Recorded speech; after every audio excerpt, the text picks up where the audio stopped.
கேட்ட பார்த்தாலே பயமா இருக்கு. இதான் மாப்பிள, நீங்க கேட்ட வேட்டையாபுரம் அரமனை பார்த்தாச்சுல, இப்படி ஊருக்கு போங்க. துபாய் பாலைவனத்துக்குள்ள பாதி மணலால் மூடப்பட்ட ஒரு கிராமம், அதாவது கோஸ்ட் வில்லேஜ் இருக்குன்னு சொன்னா நம்புவீங்களா? பாஸ், இங்க நம்மள தவிர வேற யாரோ இருக்கிற மாதிரி எனக்கு ஃபீல் ஆகுது பாஸ்.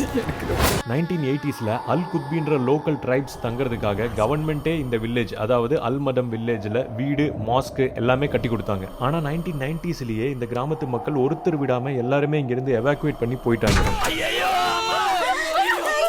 இன்னைக்கு நம்ம அல்மதம் வில்லேஜ் வந்தோம்னா முக்காவாசி மணலால் மூடப்பட்ட வீடுகள், மாஸ்க் எல்லாத்தையும் நம்மளால பார்க்க முடியும். இந்த கிராமமே இங்கிருந்து காலி பண்ணி போனதுக்கு 2 விதமான ரீசன்ஸ் தெரியப்படுது. ஒன்னு, இந்த கிராமமே ஹாண்டட், இங்க நடக்கிற பேரானார்மல் ஆக்டிவிட்டிஸ் மக்களை வாழ விடாது அப்படின்ற மாதிரி சொல்றாங்க.